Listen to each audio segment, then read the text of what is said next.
think what's really interesting about all this personal work, growth, soul expansion, spiritual awakening is the idea of being a teacher.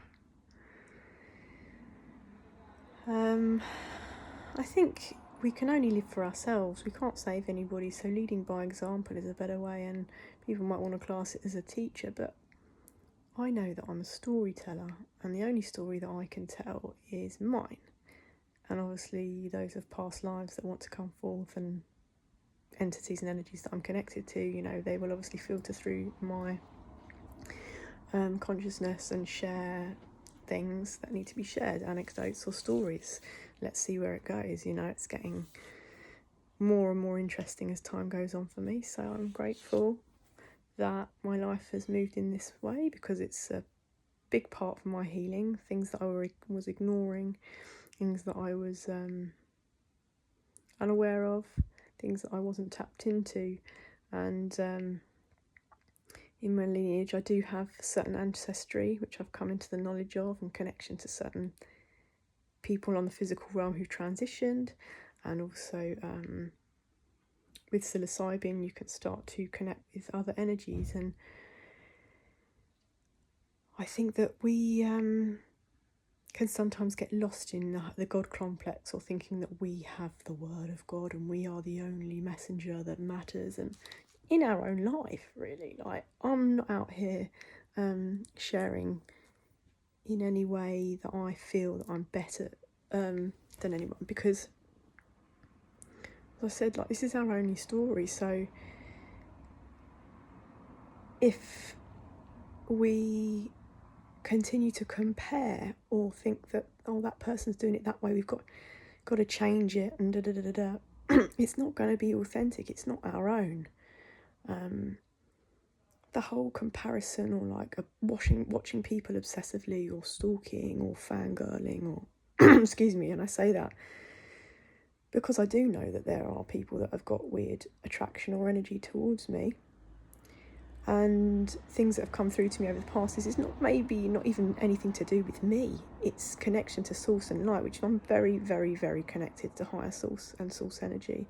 And so what my light does is shine areas of lack, or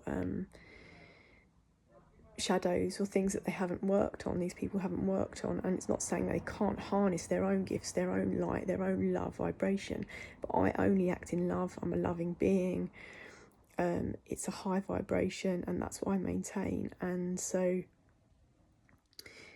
that is really what is being craved by souls who look up to other people, or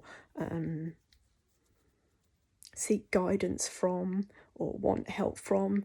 And now, like, there is obviously a level of work that we do need to do in the spiritual space and wellness, and as you know, healers, if we class ourselves as healers. I still find it very uncomfortable to do that, but healing energy is just, you know, you might just be a shoulder to cry on, or say something to someone and it shifts their perspectives. And so we all are healers in our own way, because again, this is our reality. We are the healers of our own selves, emotionally, physically, spiritually, mentally, in all realms, in all timelines. We are the only ones that have that healing power, because it has to be us that makes a conscious choice. We have to decide to be better. We have to decide to be open to knowledge that's coming from an external realm, and actually it's just a reflection of ourselves.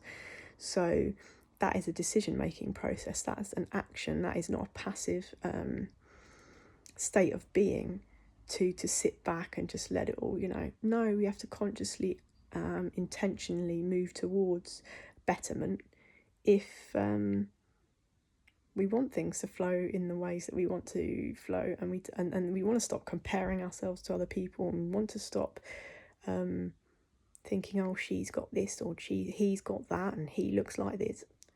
Who gives a fuck what anybody else looks like, does, anything? Like, why can't we just focus on our own stuff? The more that we give our power away, the more that we look over there, or what they got, it is all a distraction. It's all part of the mind matrix, all part of the programming. You know, I could say so many things about modern society, but, you know, it's probably considered un-PC, and I'm not going to go down that route. But if you know, you know.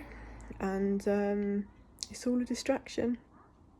The labels and this and that and the other, and it's a constant victimhood and labelling of this, that and the other, and bullshit. It's all extra work for us to do. We just need to come back to self, be quiet, be mindful, be conscious, do what we can from morning to evening, from rising to evening.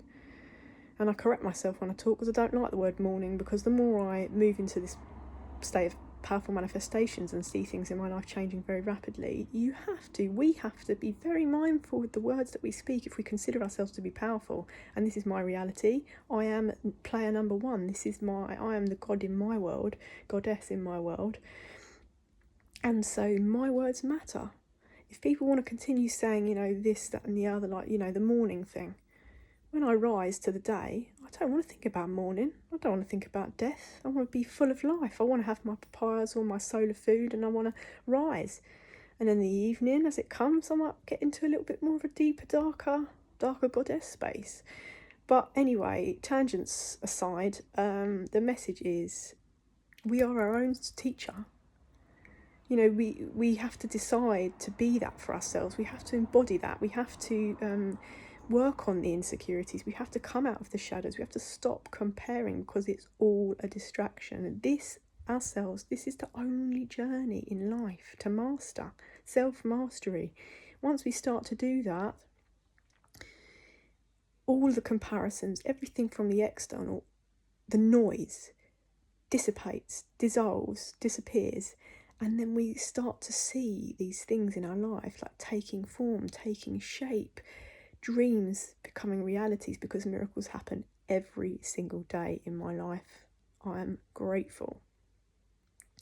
What a miracle is considered as in my world might different to your world. And that is okay. We celebrate differences. The main thing is stop comparing. We need to come back to our own sovereignty, be our own leaders, be our own teachers, and let's get on this, because the distractions are going to ramp up. And if we keep going in the loop of then we're not harnessing the lioness, the lion, the warrior, which we've all been. We've all had a multitude of past lives. We've all got a multitude of spirits and I was going to say lovers, loving guides who are willing, and ancestors are willing to help, to support right now. It's up to us if we want to tap into it or not.